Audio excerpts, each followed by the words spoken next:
Hello friends, देखिए आज हम पढ़ेंगे एजुकेशन सिस्टम इन इंडिया, है ना। इंडिपेंडेंस से पहले का एजुकेशन सिस्टम। इसमें क्या था कि जो हमारे जो ब्रिटिशर्स एंटर किए थे इंडिया में, है ना, 1600 में, तो वो एक एज ए प्योरली एक ट्रेडिंग एजेंसी के उसमें आए थे। तो उस इनिशियल जो हमारा टाइम था, इनिशियल जो 60 ईयर्स थे, उन्होंने कोई इंटरफेरेंस नहीं किया हमारे एजुकेशन सिस्टम को लेके, सोशल को लेके, कस्टम को लेके। वो ज़्यादा इंटरेस्टेड नहीं थे, वो अपने सिर्फ ट्रेड में इंटरेस्टेड थे।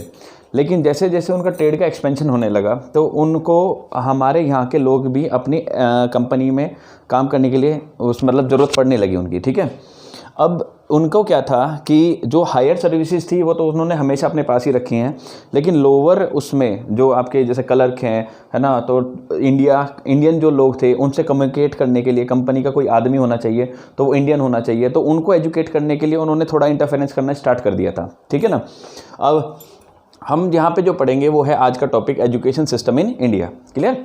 देखिए यहाँ पर सबसे पहले जो स्टार्ट हुआ था वो वॉरेन हेस्टिंग के अंडर में हुआ था, ठीक है। हाँ, ये चीज़ ध्यान रखनी है, मैं जो भी बता रहा हूँ वो ऑब्जेक्टिव पॉइंट ऑफ व्यू से इंपॉर्टेंट है। ऐसे तो थ्योरी बहुत ज़्यादा है ना, लेकिन आपको क्वेश्चन कैसे अटेम्प्ट करना है, ठीक है। आपका क्वेश्चन मोस्ट प्रोबेबल क्वेश्चंस कौन से हैं जो डायरेक्ट आ सकते हैं, उनके अकॉर्डिंग ये आपका पूरा लेक्चर है। क्लियर।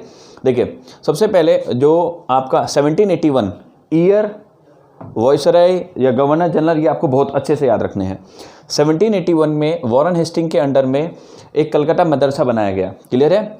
उस मदरसे का, कलकत्ता मदरसा, ठीक है ना, उस मदरसे का जो काम था वो था मुस्लिम लोग को, ठीक है ना, उनको पढ़ाना। क्लियर है कि मुस्लिम लोग क्या कहता है, मुस्लिम लोग में क्या क्या चीज़ें हैं, ठीक है ना। ये मुस्लिम लोग को पढ़ाने के लिए क्या बनाया गया था, कलकत्ता मदरसा। कब बनाया गया था, 1781 में। किसके अंडर में, वॉरेन हेस्टिंग के। क्लियर। अब यहाँ पर सेकंड जो इम्पोर्टेंट है, देखिए ये सबसे जो इम्पोर्टेंट क्वेश्चन है, जोनाथन डंकन जो थे उनके अंडर में बनाया गया था। क्लियर है। लेकिन उस टाइम वॉइसरॉय जो थे वो थे लॉर्ड कॉर्नवालिस।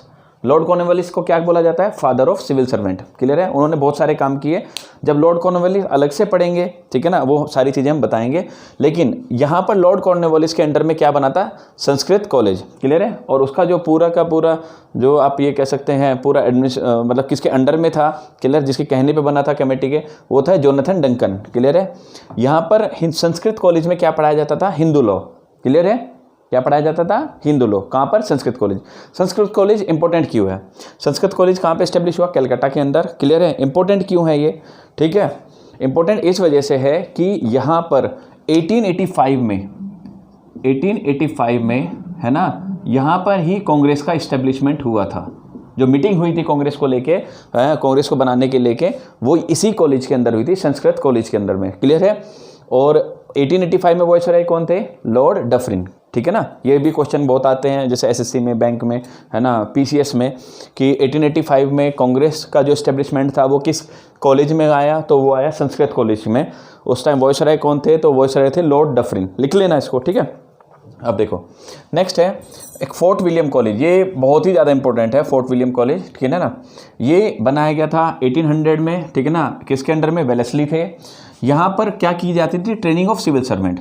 यहाँ पर सिविल सर्वेंट की ट्रेनिंग की जाती थी। वो सारे सिविल सर्वेंट कौन होते थे, वो ब्रिटिशर्स होते थे। लेकिन ब्रिटिशर्स का जो सिविल सर्वेंट थे, उनको एडमिनिस्ट्रेशन जो आता था वो अपने ब्रिटेन के अंडर आता था। यहाँ पर एडमिनिस्ट्रेशन कैसे करना है, ठीक है ना, उसकी एक ट्रेनिंग दी जाती थी, जिसको लोकल ट्रेनिंग बोलते थे। वहाँ पर इंडियन लैंग्वेज से उनको इंटरफेस कराया जाता था, सिखाई जाती थी। और जो यहाँ के कस्टम हैं, ठीक है ना, उनकी ट्रेनिंग दी जाती थी कि यहाँ के जो लोग हैं और ब्रिटेन के जो लोग हैं उनमें बहुत डिफरेंस है, उनको रूल करने के लिए, है ना। आपको उनकी लैंग्वेज सीखनी पड़ेगी और वहाँ पे जो कस्टम चलते हैं वो सारी चीज़ें आपको सीखनी पड़ेगी। क्लियर है। तो हमारी ये 3 चीज़ें हो गई, ठीक। अब ये जो टाइम पीरियड था 17th का, क्लियर है, या 18th सेंचुरी का, इस 18th सेंचुरी में कुछ और भी चेंजेस आए, है ना। जैसे कि कुछ बुकें ट्रांसलेट की गई। वो बुक्स जो ट्रांसलेट थी, जैसे कि 1784 में, ये बहुत इंपॉर्टेंट क्वेश्चन है पीसीएस के लिए। क्लियर है ना, आईएएस में भी आता है, ठीक। 1784 में विल्किंसन जो थे उन्होंने भगवत गीता को ट्रांसलेट किया था इंग्लिश में। क्वेश्चन क्या आता है कि भगवत गीता को इंग्लिश में ट्रांसलेट किसने किया था, तो आपका जो आंसर होगा वो क्या होगा, विल्किंसन। क्लियर है। अब नेक्स्ट है 1784 में ही विलियम जोन्स जो हैं, याद रखना ऊपर का नाम है विल्किंसन, ये सन से याद रखना। क्लियर है। और ये है विलियम जोन्स, ये जोन्स से याद रखना, क्लियर है। जोन्स ने क्या किसको ट्रांसलेट किया था? कालिदास की जो अभिज्ञान शकुंतलम थी उसको इंग्लिश में ट्रांसलेट किया था। गीत गोविंदा जो थी वो कालिदास की ही थी, है ना। या अब ये भी क्वेश्चन है कि कालिदास ने इनमें से कौन कौन सी बुक लिखी हुई हैं, क्लियर है। अभिज्ञान शकुंतलम है, ठीक है ना, गीत गोविंदा है, ये दोनों किसकी बुक हैं? कालिदास की। इनको ट्रांसलेट कब किया गया था? ये 1784 में किया गया था। किसने किया था? विलियम जोन्स ने किया था। किसने किया था? William Jones. अब उसी टाइम 1794 में मनुस्मृति भी ट्रांसलेट हुई थी और उसको ट्रांसलेट देके जो नाम दिया गया था इंग्लिश में, उसको दिया गया था institute of Hindu law. Institute of Hindu law. देखिए, कभी भी आप कोई लेक्चर हमारा जो हम बताते हैं, हमारा लेक्चर बहुत शॉर्ट ड्यूरेशन का होता है, लेकिन उसमें कंटेंट बहुत ज़्यादा होता है। आप इसको पॉज कीजिए वीडियो को, क्लियर है। जो भी इसमें लिखा है आप उसको अपना नोट्स ज़रूर बनाएं, क्लियर है, क्योंकि आप बहुत बड़ी बड़ी बुक्स हैं, ठीक है ना, बहुत टाइम कंज्यूमिंग है। ये आपके शॉर्ट नोट्स हैं और इसमें कुछ भी एस्केप नहीं किया गया है, सब चीज़ें इसमें हैं, क्लियर है। अब ये है जैसे सब ऑब्जेक्टिव हैं, जैसे कि ये पहला मैंने बताया कलकत्ता मदरसा जो है, ठीक है, ये ऑब्जेक्टिव की क्वेश्चन है। संस्कृत कॉलेज कहाँ पर है? कलकत्ता, 1791। जोनाथन डंकन, उस टाइम वॉयसराय कौन थे? तो उस टाइम लॉर्ड कॉर्नवालिस वॉयसराय थे, क्लियर है। कॉर्नवालिस का टाइम पीरियड आपको थोड़ा बहुत याद रखना, क्योंकि कॉर्नवालिस को डिटेल में ही पढ़ना पड़ेगा, क्लियर है। जो उनका टाइम पीरियड था वो बहुत इंपॉर्टेंट है। जैसे फोर्ट विलियम कॉलेज है, फोर्ट विलियम कॉलेज से रिलेटेड काफ़ी क्वेश्चन आ चुके हैं, है ना, पीसीएस में भी, सिविल सर्विसेज में, एसएससी में, बैंक में, है ना। तो उसको भी याद रखना है कि फोर्ट विलियम कॉलेज का एस्टेब्लिशमेंट वेलेस्ली ने किया था। वहाँ पर काम क्या होता था? ट्रेनिंग ऑफ सिविल सर्वेंट होती थी, है ना। उन सर्वेंट को क्या सिखाया जाता? इंडियन लैंग्वेज से, ठीक है ना, उनको बताया जाता था कि इस लैंग्वेज ये है और यहाँ के कस्टम्स क्या हैं, मेनली कस्टम्स, क्योंकि कस्टम अगर आप ठीक से जानते होंगे तो ही आप वहाँ के लोकल जो लोग हैं उनसे आप अटैच हो सकते हो, क्लियर है। फिर ये ऑब्जेक्टिव ही है। विल्किंसन ने भगवत गीता को इंग्लिश में ट्रांसलेट किया। विलियम जोन्स जो हैं उन्होंने कालिदास की अभिज्ञान शकुंतलम और गीत गोविंदा, है ना, इनको ट्रांसलेट किया इंग्लिश में। तो मीन्स क्या था कि इंग्लिश में ट्रांसलेशन हो रहा है, ठीक है। जो भी आपके टेक्स्ट थे, जो भी आपकी जो ये थे ये भगवत गीता थे, ठीक है ना, इनको इंग्लिश में ट्रांसलेट किया जा रहा था। मीन्स क्या था कि आपको नॉर्मली जो ब्रिटिश जो थे वो अपनी एजुकेशन का एक पार्ट बनाता जा रहे थे, क्लियर है। अब सुनो जी, अब क्या था, मैंने बताया था कि पहले जो ब्रिटिशर्स थे उनका कोई इंटरफेरेंस एजुकेशन सिस्टम में नहीं था, लेकिन जैसे जैसे डिमांड बढ़ती गई, हमारे लोगों से उनका कांटेक्ट बढ़ने लगा, तो हमारे लोगों को ही डील करने के लिए, क्लियर है, तो उन्हें एक लोअर क्लास में लोअर सर्वेंट जो चाहिए थे, या ग्रुप सी या ग्रुप डी में, उनकी एंट्री कराने के लिए उनको ब्रिटिशर्स लैंग्वेज सिखानी पड़ी थी, क्लियर है। अब सुनो, एक एक्ट आया था 1813, है ना, 1813, ये चार्टर एक्ट था। इसमें कहा गया पहली बार एजुकेशन सिस्टम को लेके कि हमारा जो बजट होगा वो 1 लाख से कम नहीं होगा एजुकेशन को लेके। इसका मतलब ये है 1813 में एजुकेशन पर जो आपका एक्सपेंडिचर है उसको एक क्या दिया गया, ठीक है, एक एसेंट दे दिया गया कि हम 1 लाख रुपए कम से कम खर्च करेंगे, क्लियर है। अब देखिए, अब आती है कमेटियाँ स्टार्ट हो गई थी बननी। 1823 में एक कमेटी बनाई गई जिसका नाम था जनरल कमेटी। 1823 याद रखना, 1813। अब हम कौन सी सेंचुरी में आ गए हैं? 19th century, initial 19th century, clear है। 19th सेंचुरी में एक कमेटी थी जिसका नाम था general committee of public institution, clear है। पब्लिक इंस्टीट्यूशन के लिए एक जनरल कमेटी बनाई गई, है ना। उसमें डिस्कस किया गया कि इंडियन जो हैं उनको आप अगर एजुकेशन दे रहे हैं तो उसका मीडियम क्या होना चाहिए। मीडियम से मतलब है यहाँ पर जो लैंग्वेज थी वो सब अलग अलग थी, जिनको लोकल लैंग्वेज बोलते हैं, क्लियर है। वर्नाकुलर लैंग्वेज जिसको बोलते हैं, क्लियर है। वर्नाकुलर मतलब लोकल लैंग्वेज, क्लियर है। अब यहाँ पर 2 कंसेप्ट स्टार्ट हो गए, क्लियर है। पहला था ओरिएंटल और दूसरा था एंजलिस्ट, क्लियर है। ओरिएंटल का मतलब है कि ओरिएंटलिस्ट जो थ्योरी थी वो ये थी कि आप जो हैं यहाँ के जो लोग हैं इनको आप इन्हीं की लैंग्वेज में आप पढ़ाइए, क्लियर है। इंग्लिश को इंट्रोड्यूस मत कीजिए। तो ओरिएंटल जो थे वो हिंदी के फेवर में थे, है ना, या लोकल लैंग्वेज के फेवर में थे। एंजलिस्ट जो थे, ठीक है, वो किसके फेवर में थे? वो थे आपका कि जो ये हैं इंडियन हैं, इनको किस तरीके से पढ़ाया जाए, इनको इंग्लिश लैंग्वेज सिखाई जाए और धीरे धीरे इनको क्या करे, इनका जो ब्लड और कलर है, ब्लड और कलर वो तो इंडियन रहे, लेकिन ये टेस्ट वाइज ये क्या हो जाए, इंग्लिश हो जाए। ये याद रखना, ये किसी ने कही थी कि हम इनको ऐसा ब्रिटिश लैंग्वेज में ऐसा ढाल देंगे कि ये किस उसमें रह जाएंगे कि ब्लड और कलर में ये इंडियन होंगे सिर्फ, लेकिन जो टेस्ट वाइज हैं ये सब क्या हो जाएंगे, ब्रिटिशर्स हो जाएंगे। क्लियर है? तो ये कंसेप्ट था, मैं यही आप ये समझ सके, यही लाइन थी जो एंजलिस थ्योरी के लिए, ठीक है ना, सूट करती है। एंजलिस थ्योरी के जो फेवर में थे वो राजा राम मोहन राय थे। क्लियर है? राजा राम मोहन राय चाहते थे कि जो इंडियन है उनको जो लैंग्वेज है वो एट पार विद ब्रिटेन या ब्रिटिशर्स मिले, जिससे हमारी क्लास भी एजुकेटेड हो, और वो एजुकेटेड अगर होगी तो वो समझ पाएगी कि एक्चुअली में जो ब्रिटिशर्स हैं वो हमारा कैसे एक्सप्लॉयटेशन कर रहे हैं। क्लियर है? फिर एक कमेटी बनाई गई, वो बनाई गई लॉर्ड मैकुले के अंडर में। अब लॉर्ड मैकुले क्या थे? लॉर्ड मैकुले भी जो थे वो एंजलिस्ट थ्योरी के ही फेवर में थे। क्लियर है? कि जो हमारा एडमिनिस्ट्रेशन है अगर उसको एफिशिएंट वे में आपको रन करना है तो वो रन तभी हो सकता है जब यहाँ के जो लोग हैं वो हमारी लोकल लैंग्वेज को समझें, अच्छे से समझें, ब्रिटिशर्स। अब नेक्स्ट आता है जो लॉर्ड मैकुले थे, ये लॉर्ड जो मैकुले थे वो क्या थे, ठीक है ना। लॉर्ड मैकुले जो थे वो सबसे पहले बताऊं, गवर्नर जनरल की एक काउंसिल होती थी, गवर्नर जनरल की काउंसिल होती थी जिससे वो एडवाइस, हर एक मेंबर को एक पोर्टफोलियो दिया हुआ था। तो गवर्नर जनरल काउंसिल में लॉर्ड मैकुले जो थे वो क्या थे, लॉ मेंबर थे। क्लियर है? अब गवर्नर जनरल काउंसिल में लॉ मेंबर होने का मतलब है कि आप बहुत क्लोज हैं गवर्नर जनरल के, आप जो भी गवर्नर जनरल को एडवाइस करोगे वो ही थ्योरी एक्सेप्ट की जाएगी। क्लियर है? तो लॉर्ड मैकुले क्या थे, वो क्या चाहते थे कि जो आपका मीडियम रहे, इंस्ट्रक्शन जो रहे वो क्या रहे, इंग्लिश रहे। क्लियर है?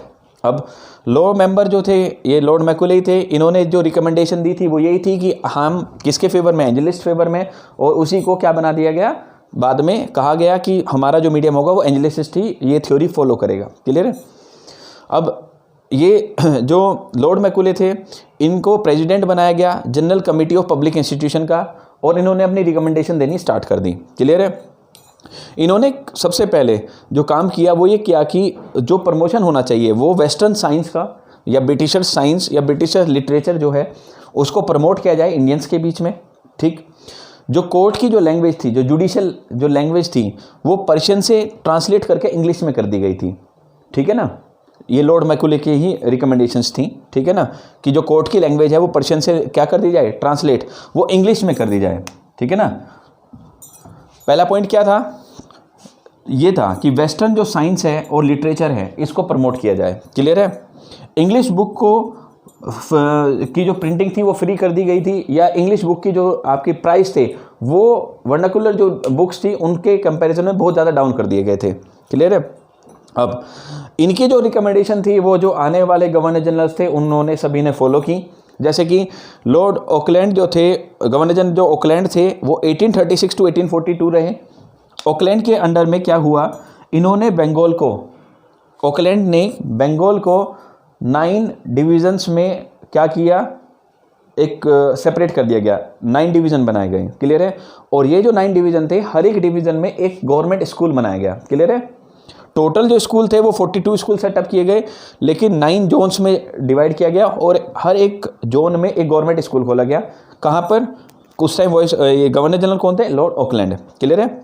अब हेनरी हार्डिंग जो आए थे वो 1844 टू 1848, 1844 टू 1848। हम कहाँ से स्टार्ट हुए थे, 18th सेंचुरी। अब हम कौन सी सेंचुरी पढ़ रहे हैं, 19th में भी हम मिड में आ चुके हैं। क्लियर है? अब टीचर ट्रेनिंग कॉलेज बनाया गया कलकत्ता में। ये एक इंपॉर्टेंट क्वेश्चन है कि टीचर ट्रेनिंग जो कॉलेज है कलकत्ता में वो किसके उस टाइम गवर्नर जनरल कौन थे, तो उस टाइम गवर्नर जनरल कौन थे, हेनरी हार्डिंग। कौन थे, हेनरी हार्डिंग। ठीक है? अब सबसे इंपॉर्टेंट पॉइंट था ये रुड़की इंजीनियरिंग कॉलेज जो अब IIT रुड़की है। ठीक है?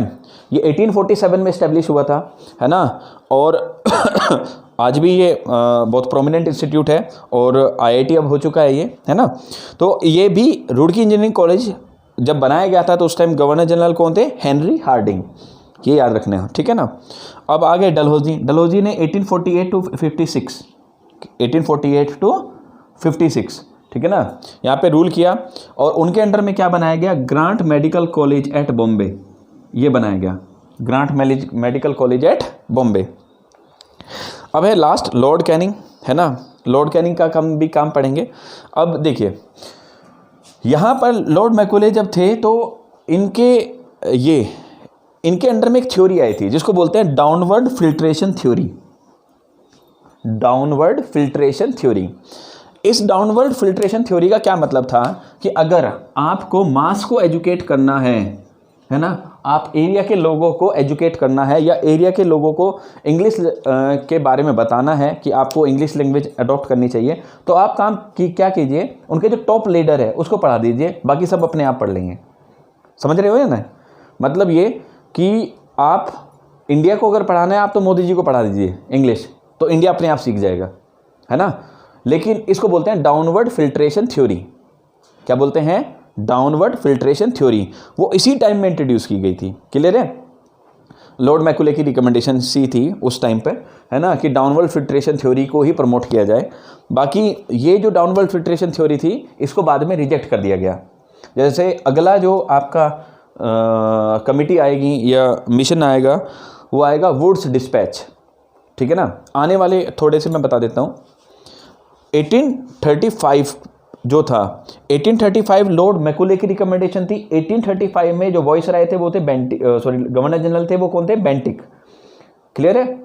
पूछा जाएगा कि लॉर्ड जो मैकॉले की रिकमेंडेशन थी, ठीक है ना, उस टाइम आपके गवर्नर जनरल कौन थे? तो वो थे बेंटिक। बेंटिक ने बहुत सारे काम किए। पहले तो रेगुलेटिंग एक्ट 1829 बनाया था। किसके लिए? सती को एबोलिश करने के लिए। फीमेल इन्फेंटिसाइड्स थी उसको रोका, ठग्स को रोका था। ठीक है ना। तो जो बेंटिक थे उनके काम काफ़ी अच्छे थे, लेकिन सबसे अच्छा काम क्या था? एबोलिशन ऑफ सती, जिसके लिए काम किसने किया था? राजा राम मोहन राय ने। ठीक है ना। अब डाउनवर्ड फिल्ट्रेशन थ्योरी के बारे में आपको बता रहा था। डाउनवर्ड फिल्ट्रेशन थ्योरी जो थी उसको रिजेक्ट कर दिया गया था आने वाले जो कमीशंस थे उन्होंने। एजुकेशन कमीशन जो थे वो आपको ईयर वाइज जरूर याद रखने हैं। पहला मैकॉले 1835, सेकंड है 1854 वुड्स डिस्पैच, है ना। थर्ड है 1882 1830 मतलब 82 83, है ना, ये रिपन के टाइम में आया था। ठीक है। इसका जो नाम है वो क्या है? वो है हंटर कमीशन। क्या है? Hunter commission. अब 1904 में इंडियन यूनिवर्सिटी एक्ट आया था, वो कर्जन के अंडर में आया था। यूनिवर्सिटीज़ को सेंट्रलाइज अथॉरिटी मतलब पॉलिटिसाइज कर दिया था। 1917 में क्या आया था? सेडलर कमीशन, ये भी यूनिवर्सिटी को लेके ही था। 1929 में क्या आई थी? हार्टोंग कमेटी, है ना, ये उसके लिए आई थी कि स्कूल और यूनिवर्सिटी बहुत मशरूम की तरह खोलने जाने लगे थे, तो उनको रेगुलेट करने के लिए आया था, है ना। 1837 वारदा स्कीम, ये गांधी जी के हिसाब से क्या आपका एजुकेशन सिस्टम होना चाहिए, है ना, वो था। 1844 सर्जेंट प्लान था। क्या था? Sergeant plan. नेक्स्ट जो आपका वीडियो होगा, है ना, उसमें हम सारे कमीशन डिस्कस करेंगे। हंटर कमीशन, वुड्स डिस्पैच से स्टार्ट करेंगे और कहाँ तक जाएंगे? सर्जेंट प्लान तक। कहाँ जाएंगे? Sergeant plan. तो ये था हमारा फर्स्ट वीडियो। ठीक है। ये एजुकेशन सिस्टम को लेके बनाया गया, मेनली ऑब्जेक्टिव को ध्यान में रख के बनाया जा रहा है। ठीक है। हम बाद में आपकी नई सीरीज़ भी स्टार्ट करेंगे जो आपकी मेंस के लिए होगी। और ये जो लेक्चर है, ठीक है ना, इसके नोट्स आप प्रॉपर बनाइए। ठीक है। और प्रॉपर बनाने के बाद ही आप नेक्स्ट लेक्चर पे मूव कीजिए, है ना। और बाकी आप एडिडोस को सब्सक्राइब कीजिए, लाइक कीजिए। ठीक है। Thank you.